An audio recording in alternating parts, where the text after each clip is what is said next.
Saiyan God की story के last part में गोकू एंड वेजिटा का यामुसी के साथ कई बार बैटल होता है, बट आखिरी में गोकू एंड वेजिटा के टीम वर्क ने यहाँ पर यामुसी को कम्प्लीटली डिफीट कर दिया था। देन यामुसी ओजारू फर्म के साथ भी बैटल करता है, बट उसे भी गोकू एंड वेजिटा ने जैसे तैसे हैंडल कर लिया था। तो इन द एंड यामुसी एक डीमन गॉड बन जाता है। डीमन गॉड को रोकने के लिए गोकू एंड वेजिटा अपनी डिवाइन एंड स्पिरिचुअल एनर्जी से यहाँ पर एक न्यू ग्रैंड प्रिस्ट को क्रिएट करते हैं, बट ये ग्रैंड प्रिस्ट एक्चुअली में इवल था और यामुसी के साथ गोकू एंड वेजिटा को फिनिश करने की प्लानिंग एक्चुअली में ओरिजिनल ग्रैंड प्रिस्ट ने की थी।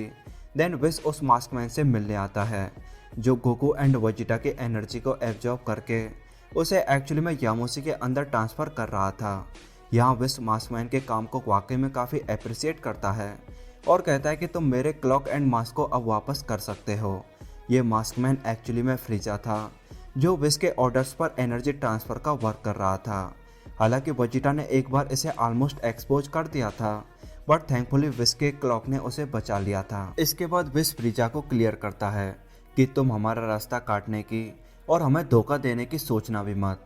अगर तुमने कुछ भी ऐसा किया तो तुम सोच भी नहीं सकते कि मैं तुम्हें कितनी पेनफुल डेथ दूंगा।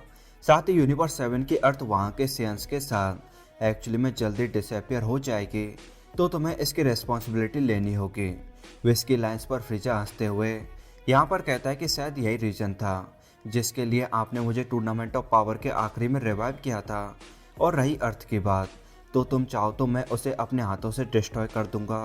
देन फ्रीजा विस से एक और क्वेश्चन पूछता है कि क्या होगा अगर गोकू एंड वेजिटा इस सब सिचुएशन से बचकर निकल गए, जिस पर विस क्लियर करता है कि अब गोकू एंड वेजिटा के बचने के चांसेस ऑलमोस्ट 0 हैं। फिर भी फ्रीजा जाने से पहले यहाँ पर विस को वार्निंग देता है कि ये मत भूलना वो सेंस हैं जो जैसे तैसे ऑलमोस्ट हर सिचुएशन से बचकर निकल जाते हैं। इधर बैटल के अंदर demon God evil grand priest पर एक्चुअली में एक बहुत ही भयंकर एनर्जी अटैक करता है। तो इवल ग्रैंड प्रिस्ट अपने औसम अंदाज में यहाँ यामुसी को ग्राउंड के अंदर कुछ इस तरह सेट कर देता है। देन इवल ग्रैंड प्रिस्ट यामुसी को वाकई में एक सुपर पावरफुल पंच मारता है। यामुसी भी अटैक करने की कोशिश कर रहा था, बट यार इवल ग्रैंड प्रिस्ट के आगे सब कुछ पॉइंटलेस था। इसके बाद ये अगेन यामुसी की धुलाई करना शुरू करता है और कमाल की बात यह थी कि ये इवल ग्रैंड प्रिस्ट का एक्चुअली में केवल और केवल एक एनर्जी क्लोन था। ओरिजिनल इवल ग्रैंड प्रिस्ट तो अभी भी साइड से यामुसी के बैटल को देख रहा था। ये ongoing battle totally one sided था, जहाँ इवल ग्रैंड प्रिस्ट ने यामुसी को एक्चुअली में बैटल के अंदर टोटली ओवरपावर्ड कर दिया था। Then evil grand priest 3 energy clones के जरिए यहाँ पर 3 एनर्जी अटैक्स को चार्ज करता है और इनके जरिए इवल ग्रैंड प्रिस्ट ने यहाँ पर एक्चुअली में यामुसी की हालत को वाकई में काफ़ी ख़राब कर दिया था। यामुसी अपने आप को संभाल पाता उससे पहले ही एक जाइंट एनर्जी क्लोन ने यहाँ पर यामुसी को कुछ इस तरह जकड़ लिया था। ये जाइंट इवल ग्रैंड प्रिस्ट यहाँ एक्चुअली में यामुसी की पावर को एब्जॉर्ब कर रहा था। तो जल्दी आउट ऑफ एनर्जी होने की वजह से यामुसी अपनी बेस फॉर्म के अंदर आ गया था।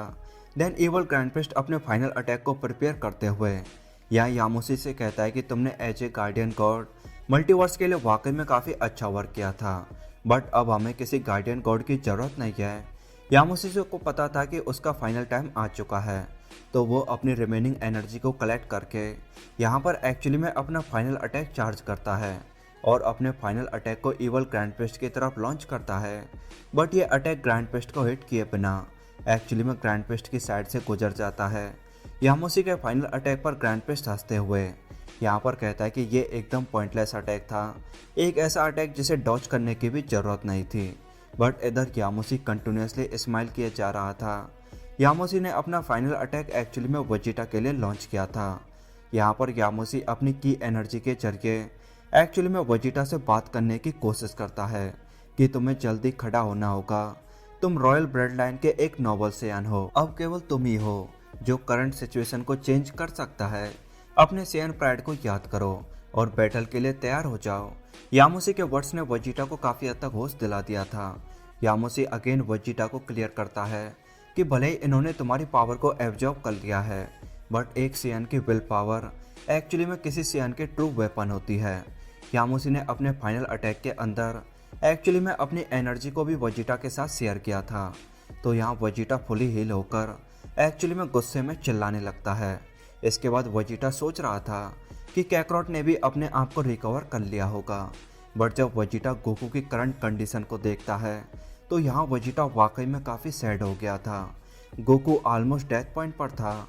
वेजिटा गोकू को होश में लाने की कोशिश करता है कि तभी यामुसी वेजिटा को क्लियर करता है कि सन गोकू तुम्हारी तरह रिकवर नहीं हो सकता, क्योंकि वेजिट गोकू ने कई बार अल्ट्रा इंस्टेंट को यूज किया है और गोकू प्योर हार्ट के साथ बॉर्न नहीं हुआ था, तो ये सिंपली अल्ट्रा इंस्टेंट का साइड इफेक्ट है। इसके बाद यामुसी वेजिटा से कहता है कि अब ज़्यादा टाइम नहीं बचा है, क्योंकि मैं इमॉर्टल हूँ तो ये मुझे सील करने की प्लानिंग में है। अगर तुम किसी तरह इसकी ईयररिंग्स को डिस्ट्रॉय कर पाओ तो तुम नो डाउट इस इवल ग्रैंड पिस्ट के अगेंस्ट जीत जाओगे, बट इसके अगेंस्ट तुम्हें अपनी गॉड पावर को यूज नहीं करना, वरना ये तुम्हें बिना किसी डाउट के कंट्रोल करने लगेगा। तो तुम बैटल के अंदर अपनी सीएन पावर्स को यूज करना। देन ग्रैंड पिस्ट यामुसी पर अटैक करते हुए एक्चुअली में यामुसी की बॉडी से उसकी स्पिरिट को बाहर निकाल लेता है। यामुसी की स्पिरिट के निकलते ही यामुसी की बॉडी यहाँ पर ऑटोमेटिकली डस्ट में कन्वर्ट हो गई थी। इसके बाद इवल ग्रैंड पिस्ट एक बॉटल को क्रिएट करता है और उसके अंदर यामुसी की स्पिरिट को एक्चुअली में हमेशा के लिए सील कर देता है। इस बॉटल के अंदर आप लिटिल यामुसी को एकदम क्लियर देख सकते हो। वेजिटा अभी भी गोकू को होश में लाने की कोशिश कर रहा था ताकि वो मिलकर एक साथ बैटल कर सकें कि तभी इवल ग्रैंड पिस्ट अपनी सुपर स्पीड के साथ वेजिटा के जस्ट पीछे अराइव होता है।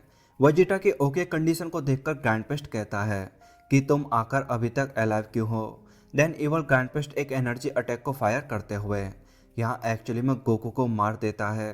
गोकू की बॉडी ऑलरेडी वाकई में बहुत ही ज़्यादा कमज़ोर थी और ग्रैंड पिस्ट के फाइनल अटैक ने यहाँ पर गोकू की बॉडी को कम्प्लीटली एवेपोरेट कर दिया था।